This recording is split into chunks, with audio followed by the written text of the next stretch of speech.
Hey guys, I am Caden Gray, welcome to my channel. February 14th is Valentine's Day, and even though this day is meant to be defined by love, most of us genuinely hate it, whether we are single or in a relationship, and that's because it spells a ton of pressure. Whether you are into commercial cliches or not, here's something else to think about. Did you know that February 14th is also recognized as International Condom Day? I know, right? What better time to talk sex, particularly protection? For those of you who don't know me, I'm an escort, a porn actor, as well as an activist, and I'm also HIV positive. Now, if you're wondering if someone like me can tell you anything about safety you don't already know, I don't know, maybe I can't, and you'll have wasted a couple of minutes of your life. But I have been around the block and I have made a ton of mistakes, some of which you might want to avoid. So, stick around for 5 things that can make condoms less of a dick ache for you.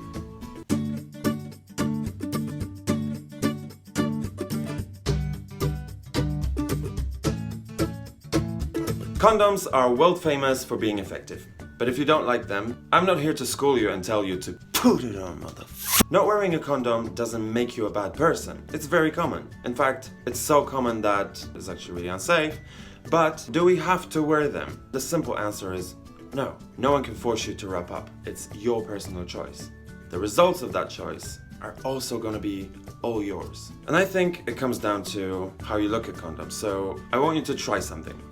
Next time you're about to have sex and it's so hot and you can't wait, I want you to remember one thing. The sex you're about to have is gonna last a few moments. And it can be amazing whether or not you decide to wear a condom. In fact, a lot of it depends on who you're having sex with.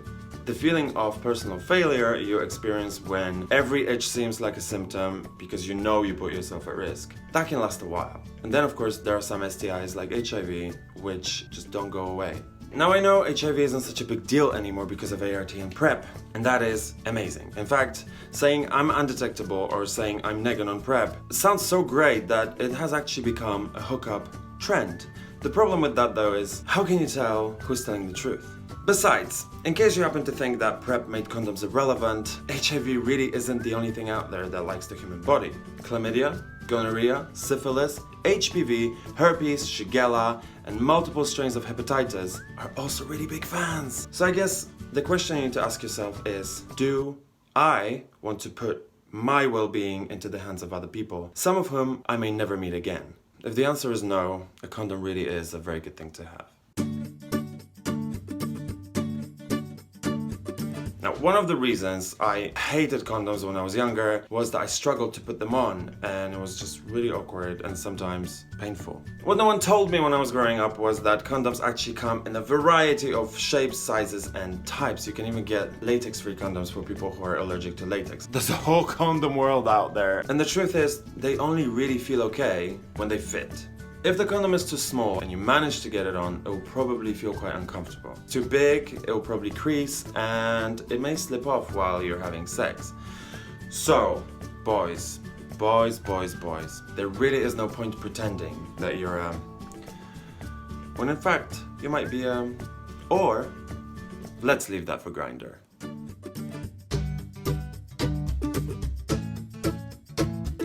Okay, opening a condom is one of the easiest things I can think of. But if you don't know how to do it, that's also cool. There's no shame in that. You take a condom, you find a serrated edge, like this one, and it's pretty much a one-step process. Boom, condom's out. That's how you're meant to do it anyway.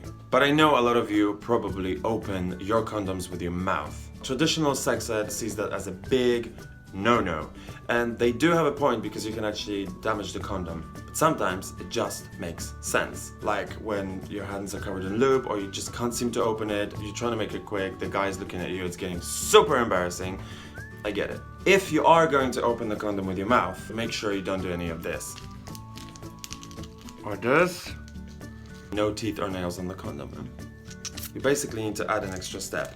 First, you move the condom inside the packet away from the corner where your teeth are gonna be, and then boom, boom, boom. Putting on a condom is a really essential step. I know most of you know how to do it, and if you forget or if you don't know, condoms usually come with instructions. But just in case, I'm gonna recap it for you real quick. I have a little confession to make. I got a little hungry and started eating the cucumber because I forgot that I was gonna be shooting this bit. So, I'm gonna demonstrate on an old lube bottle how to put a condom on. You grab the condom by the tip, put it on the D, and then roll it all the way down. So that's the traditional method. From my experience, it doesn't work for everybody. Sometimes your head might be too big, or if you're uncut and your skin is a little tight and it's a bit sensitive, it's not actually easy to do it the usual way. So what I do is I stretch the condom open a little bit, not too much. I pull it over the head and then I grab the tip, leave one finger in, and work all the air out from around the head, and then I roll it down. Should have really got someone to help me with this. That is actually how I always put my condoms on. Just remember not to damage them with your nails. Using lube is super simple, right? But that's also where a lot of silly mistakes happen, like not using enough, which can not only hurt the other person, but is the perfect way to break your condom. Or using things like water, or anything oil-based, which dissolves the condom, and that includes body lotions, body oils, Vaseline, soap, shampoo, conditioner, no. Saliva is not a bad idea, just remember it needs to be something that you can actually put in your body. It's probably safest to buy lube, and you can do that anywhere from convenience stores and drugstores to sex shops. If you're in London, there are great stores like Prowler in Soho or newly opened Fetch in Clapham, where the guys can actually advise you if you don't know what to go for, because there are all kinds of lubes like water-based, silicone, you can get a hybrid. Now it's good to keep in mind that every lube contains chemicals, so whatever is good for one person may not actually work for you, so you might need to try a different type or a different brand. And if you don't want to spend money on condoms and lube, you can usually get them at your local sexual health clinic. All you need to do is ask. So, those are the 5 things that I hope can make condom use easier for you so that you can be safer. Sex is already quite stressful as it is, especially when we try to make it look or feel like porn, where everything just happens smoothly and instantly. And porn may look amazing on the screen. When you're behind the scenes, you really get to see everything that happens in people's bedrooms. It is okay if things don't go exactly the way you planned them. And it is also perfectly fine if your douching efforts aren't 100% effective, even though it's unpleasant, I know. Sex doesn't have to be perfect. It's not meant to be perfect. Sex is messy. Even porn doesn't actually feel like porn when you're behind the scenes. That's it for me. If you like this video, share it, like it, and most importantly, let me know what you think.